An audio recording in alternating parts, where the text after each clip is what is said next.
Bien, ahora vamos a grabar. Vamos a comenzar, ¿sí? Con la primera clase que tenemos por Zoom, sería la segunda, porque la primera es de presentación, ¿sí? Bueno, a ver.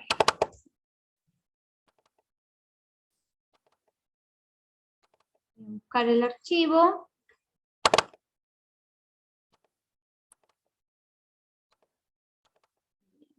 Consulta, Ana, todo lo que subas, o sea, todo lo que muestres ahora, ¿lo vas a mandar también a las clases del Moodle? Totalmente, así que incluso los pongo como soporte, ¿sí? Los grabo como, subo los archivos no en PowerPoint porque no se puede subir como PowerPoint, pero sí los paso a PDF, así que los van a tener tal cual.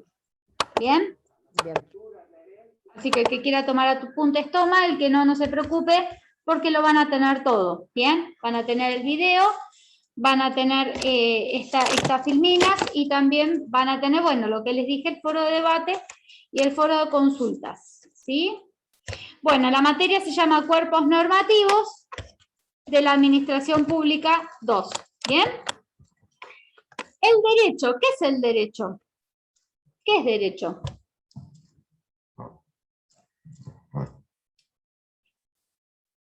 ¿Qué se les ocurre? O en palabras, no una definición, sino una palabra, que cuando yo digo derecho, ¿ustedes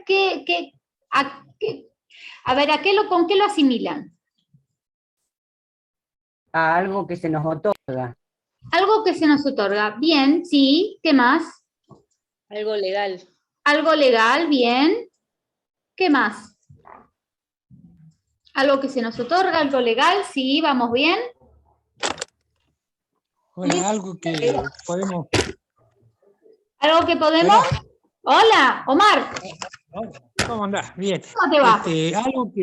Algo que nos identifica a todos para poder respetar los derechos de los demás y adquirir nuestras obligaciones. Bien, algo para que nos identifica para, bien, para asumir ciertas responsabilidades también. Perfecto. ¿Algo más? Constituye pero eso porque leí el material que subiste. Ah, no que vale, eso es trampa.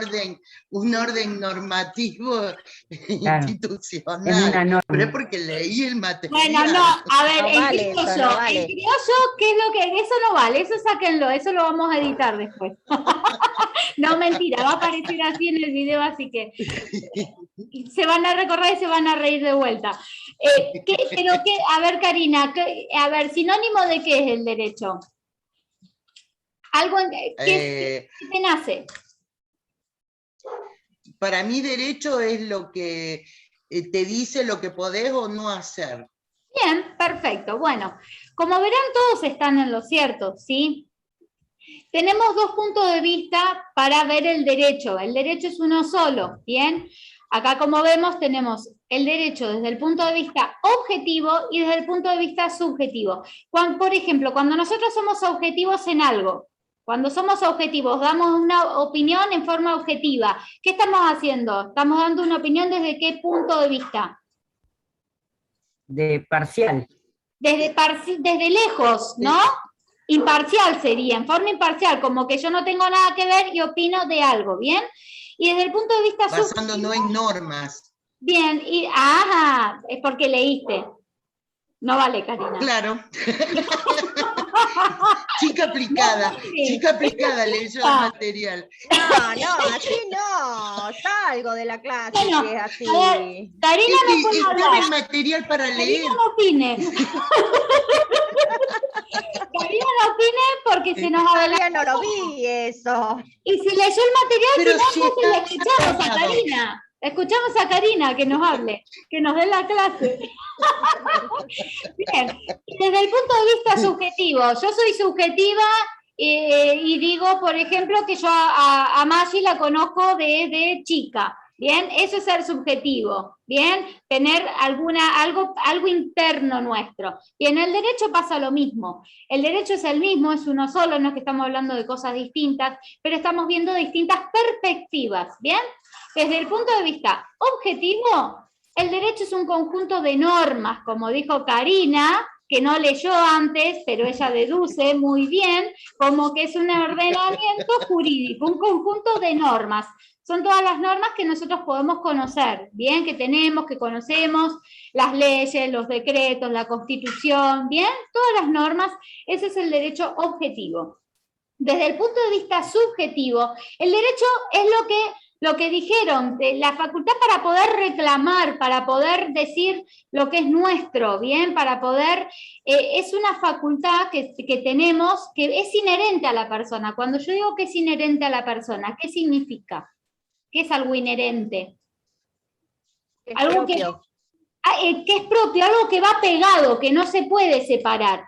Por el solo hecho de nacer y ser personas, nosotros ya tenemos derechos, ¿sí? Ya somos personas y somos considerados sujetos de derecho, como dijo Mar, ¿sí?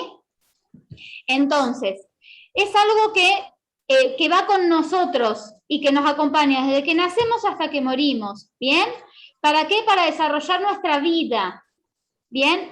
¿Y por qué pasa esto? ¿Por qué se da esto? Porque somos seres sociables, siempre nos estamos relacionando con otras personas, ya sea para adquirir, para sobrevivir, para adquirir alimentos, ya sea para relacionarnos desde el punto de vista como parejas, como amistades, como vecinos, ¿bien? Siempre tenemos una relación con alguien, por cuestiones de trabajo, por lo que fuere, siempre nos estamos relacionando con alguien. Entonces el derecho justamente lo que hace es regular estas relaciones humanas, ¿bien?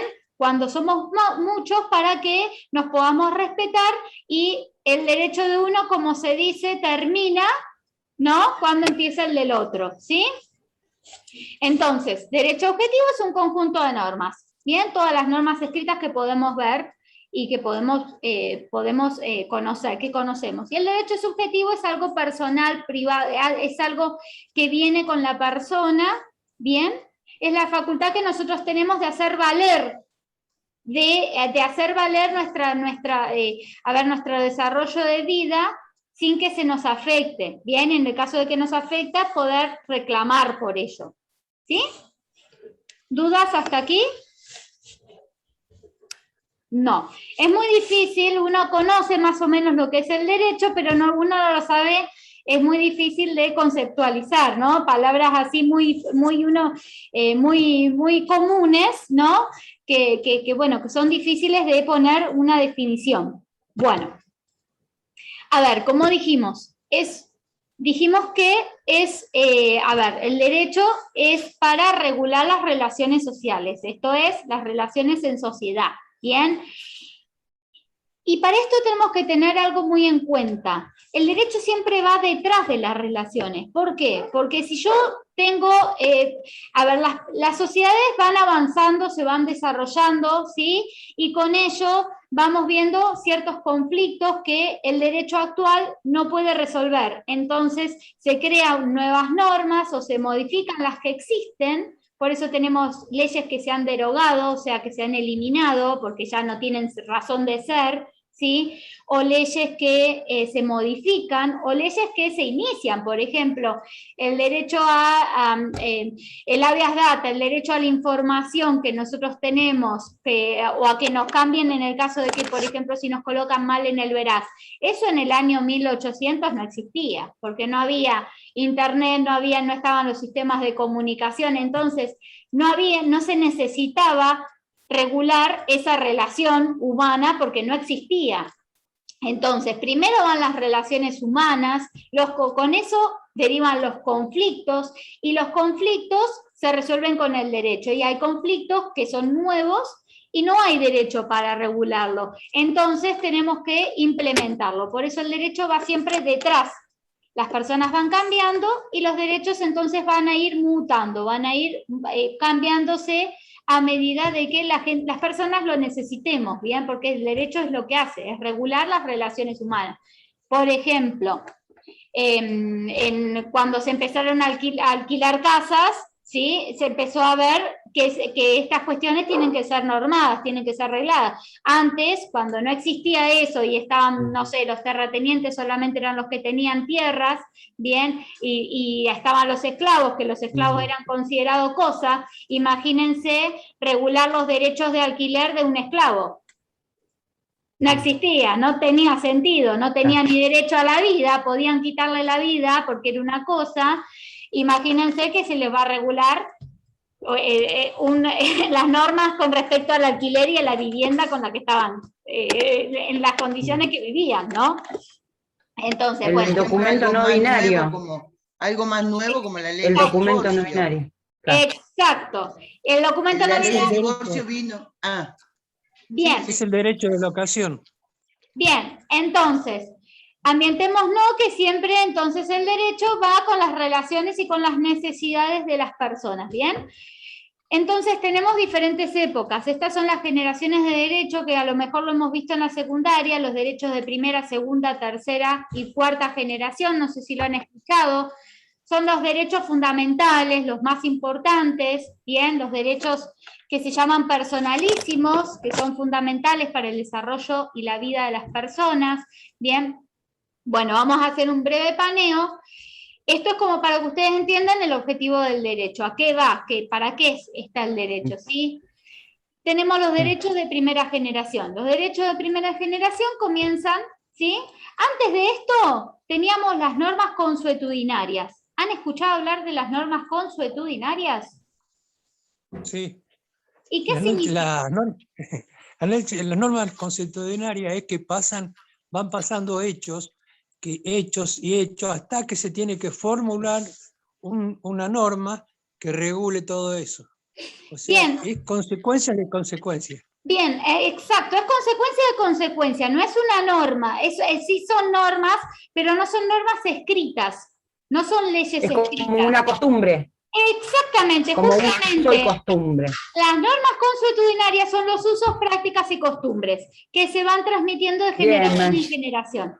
Entonces yo sé que las tengo que respetar a ustedes y que ustedes me tienen que respetar a mí. No está el código, a ver, no hay ningún código, ni la Constitución te dice tienen que respetar al prójimo. No, esas son normas consuetudinarias, que son fuentes de derecho. ¿Qué significa la fuente de derecho? Que es lo que deriva el derecho, ¿bien? Que se reconoce, ¿bien? Entonces, antes de esto teníamos estas normas consuetudinarias. Les aviso que nos quedan 10 minutos y nos volvemos a conectar. Cuando se nos apaga, nos volvemos a conectar con el mismo usuario y la misma clave. Las normas, después empezaron a haber normas escritas, que son las famosas las declaraciones de los derechos del hombre. ¿Se acuerdan las primeras? La Carta de Derechos Humanos, que hablaba del derecho a la vida, los derechos básicos. Bueno, de eso estamos hablando en la primera generación. Tenemos que surgió a fines del siglo XVIII y a principios del siglo XIX. ¿En qué etapa estábamos? A ver, estábamos en la etapa de la Ilustración, el liberalismo, la Revolución Francesa. Para tener un paneo general, ¿sí? Pues yo también tuve que volver a rememoriar, porque no me lo acordaba bien, esto. La época de la Ilustración era un movimiento donde creían que la clase burguesa eran los únicos que podían decidir respecto, la clase más importante, no la alta clase, que podían decidir respecto al gobierno, ¿no? Manejar el tema, manejar a la sociedad, porque se entendían que era la clase más capacitada, más razonada, y que con eso se iba a desterrar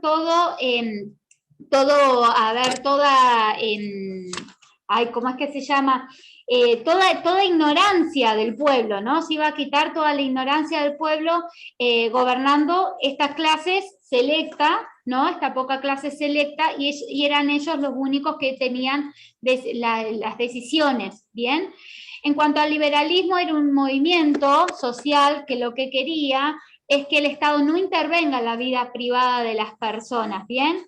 No querían que el Estado intervenga y que estos pocos decidan, sino que querían justamente darles la libertad a las personas para poder elegir con respecto a su vida privada, qué hacer. Antes tenían todo el campo recontralimitado, ¿bien?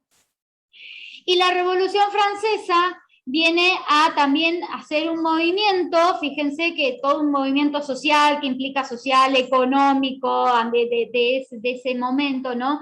La Revolución Francesa lo que quería es desterrar al monarquismo absoluto. Había una monarquía absoluta que lo decidía el rey en Francia, ¿sí? Entonces, es un movimiento social muy importante donde proclamaban que la libertad de las personas y el paso a la democracia. Entonces, a raíz de todo esto, se vio la necesidad de declarar, ¿sí?, de hacer cartas de derechos humanos y declarar los primeros derechos, que son los derechos civiles y políticos, son los derechos individuales de las personas, civiles y políticos. Esto es el derecho a la libertad, a la integridad física, que no te, a proteger el cuerpo, bien, a la vida, a la igualdad. Se proclamó la igualdad ante la ley, una igualdad que no era en esa época del todo igualitario, ¿no? Porque convengamos que las primeras declaraciones, las primeras igualdades ante la ley hablaban solamente con respecto a los hombres y a los hombres adultos, a los hombres mayores, ¿no? Y no a toda la familia, a todo el grupo familiar, ni mucho menos a la mujer, ¿bien? Entonces, era un buen avance para la proclamación de los derechos, sí, fundamentales. Las prohibiciones de la tortura, ¿por qué? Porque acá teníamos los esclavos, ¿bien? Entonces acá empezaron a los esclavos a hacer pasar de ser cosa a ser reconocidos como personas. Tener derecho a voto, a participar de los partidos políticos, ¿sí? Todo esto generó, a ver que se me traba, todo esto es lo que implica, ¿sí?, la primera generación. El valor que tiene esta primera generación, el valor que quiere proteger, sería, esto es bien jurídicamente protegido. ¿Qué significa bien jurídicamente protegido? Vamos a separarlo. Bien es un valor, es algo que se puede apreciar. Algún bien es algo que podemos apreciar. Bien, jurídicamente, ¿de qué? Viene de lo legal, del derecho, ¿bien? Y protegido, de proteger, ¿bien? De cuidar. Entonces, el valor que se trataba de cuidar y el derecho que querían, justamente como les dije, primero van las relaciones sociales, después va el derecho para proteger, para cuidar o para regular esas acciones, ¿bien? El derecho que ellos, que en ese entonces, el bien que querían proteger era la libertad, porque habían esclavos, como yo les dije, en una etapa complicada donde muy pocas personas eran consideradas como tales, ¿sí? Bien. ¿Hasta acá dudas? ¿Nada? Bueno, me interrumpen, ya les dije, ¿eh?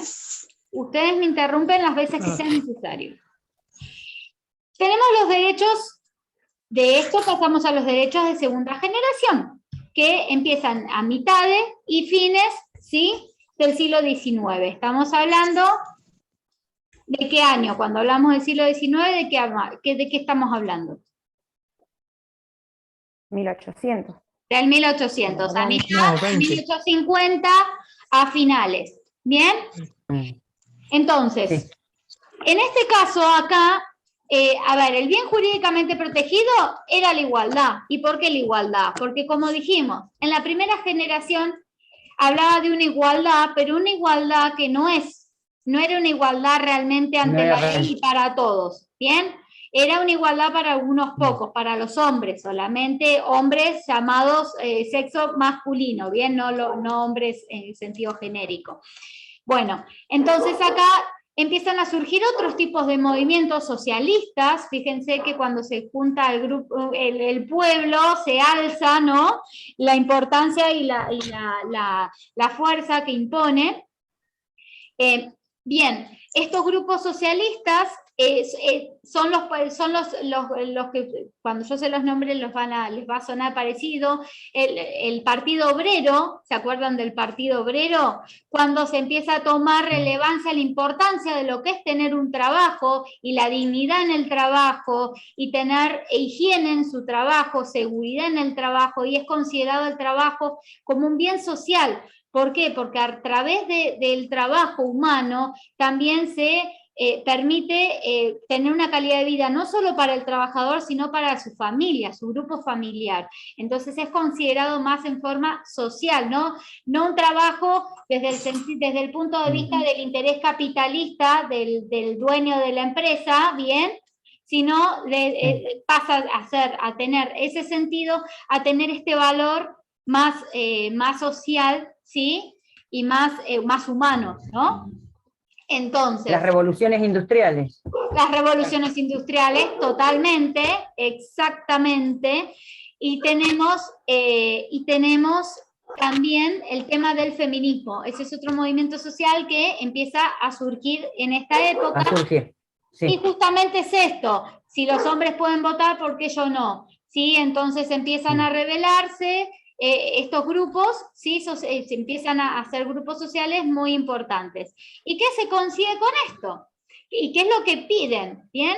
El valor, como dijimos, era la igualdad, una igualdad más real, ¿no? Más cierta. Y tenemos los derechos que se proclaman, ¿sí? Son los derechos económicos, sociales y culturales. ¿Y cuáles son estos derechos económicos, sociales y culturales? Y primero, antes, ¿qué es lo que vienen a pedir estos movimientos sociales? Que el Estado intervenga. ¿Se acuerdan? Acuérdense que en el liberalismo le dijimos al Estado que no intervenga. Le pedían al Estado que no se metan en la vida privada. Acá, estos movimientos piden que no se metan en la vida privada. Eso sí, la vida privada es privada, pero que el Estado intervenga como garante de tener una buena calidad de vida, bien, como un garante para la educación, para la salud, para que provea la salud, para que provea de trabajo, bien, le pide al Estado... El estado de bienestar. Exacto, el Estado Un regulador. Exactamente, que regule y que intervenga como garantista, que sea una garantía, ¿sí? Que para que las personas podamos satisfacer nuestras necesidades.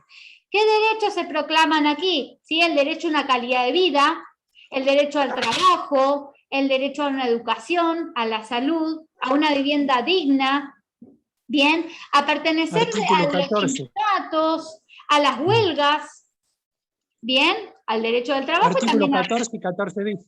Exactamente, el 14 bis habla del trabajo, de la huelga, de pertenecer a los sindicatos, ¿sí?